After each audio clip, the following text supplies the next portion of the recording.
Partnership chapter में बेटा हमारा क्वेश्चन है long and short are partners, इनकी हमें बैलेंस शीट गिवन है और इंटरेस्ट ऑन कैपिटल हमसे कहा है 8% पर एनम निकालने के लिए। बैलेंस शीट के अकॉर्डिंग हमें क्लोजिंग कैपिटल्स यानी दे रखी हैं। लॉन्ग की कितनी 1,20,000, शॉर्ट की 1,40,000, बाकी जनरल रिजर्व में 1 लाख रुपये पड़े हैं। फिक्स्ड एसेट्स की बात करिए। Now during the year long ने विड्रॉ करे हैं 40,000 रुपये, शॉर्ट ने विड्रॉ करे हैं 50,000 रुपये। प्रॉफिट फॉर द ईयर इनको 1.5 लाख का हुआ है, आउट ऑफ विच 1 लाख रुपये इन्होंने जनरल रिजर्व में ट्रांसफ़र कर दिए हैं। अब एक बात जो समझने वाली है वो ये है बेटा कि यहाँ पर लॉन्ग ने विड्रॉ करे हैं, शब्द विड्रॉ इस्तेमाल हुआ है, शॉर्ट के लिए भी विड्रॉ इस्तेमाल हुआ है। तो जनरली बच्चों को कन्फ्यूजन होती है इस बात पे कि विड्रॉ लिखा है तो ये तो परमानेंट हो गया। नहीं बेटा, ऐसा नहीं होता।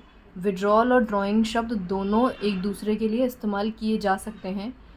बस फ़र्क इतना होता है कि जब भी सिर्फ ड्राइंग या सिर्फ विड्रॉल लिखा है तो आप इसे टेम्प्रेरी मानोगे, लेकिन अगर विड्रॉल लिखा है आउट ऑफ कैपिटल या ड्राइंग भी उन्होंने लिख दिया आउट ऑफ कैपिटल तो ही मानोगे सिर्फ आप कि वो परमानेंट है, अदरवाइज़ नहीं। यानी इस क्वेश्चन के हिसाब से इनकी ड्राइंग्स क्या है, टेम्प्रेरी। आओ ज़रा अब इस क्वेश्चन को देखो। P&L एप्रोप्रिएशन बनाने की ज़रूरत नहीं है, पार्टनर्स कैपिटल अकाउंट बनाएंगे। दिख रहा है आप लोगों को? हाँ, पार्टनर्स कैपिटल अकाउंट में लॉन्ग है, शॉर्ट है, लॉन्ग है, शॉर्ट है। ब्रॉड डाउन हमें निकालना है, कैरेट डाउन हमें गिवन है। पहले वाले का 1,20,000, दूसरे वाले का 1,40,000, और ये कैपिटल्स के अलावा ड्राइंग हमें दे रखी है तो हमने यहाँ ड्राइंग लिख दी। ड्राइंग है पहले वाले की 40,000, दूसरे वाले की बेटा 50,000। और कुछ था इस क्वेश्चन में? कुछ भी नहीं है।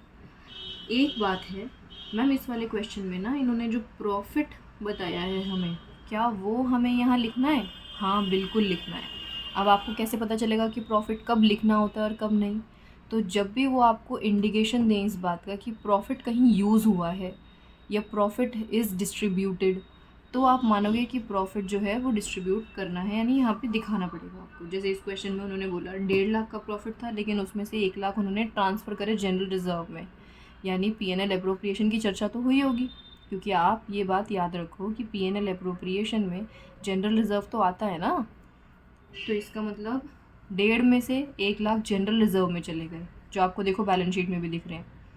अब बचे कितने? 50,000। तो 50,000 को आपको इन दोनों में डिवाइड करना है, और क्योंकि कोई प्रॉफिट शेयरिंग रेशियो नहीं है तो हमने बिल्कुल इक्वली डिवाइड कर दिए। बस इस क्वेश्चन में यही एक ख़ास बात थी। अब तो बिल्कुल क्वेश्चन नॉर्मल है। 1,60,000 में से 25 माइनस कर दोगे आप, 1,35,000 आ जाएगा। ये 5 है, ठीक है। और ये 1,90,000 है, इसमें से अगर आप 25 माइनस कर दोगे तो ये 1,65,000 आ जाएगा, ठीक है। ये आ गई इनकी ओपनिंग कैपिटल्स।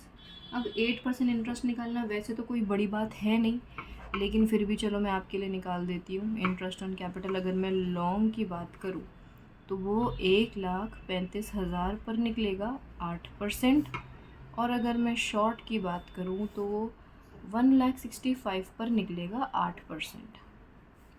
तो जो लॉन्ग का इंटरेस्ट आएगा वो 10,800 का आएगा, और जो शॉर्ट का आएगा वो 13,200 का आएगा। बोलो भाई, आ गई बात समझ में?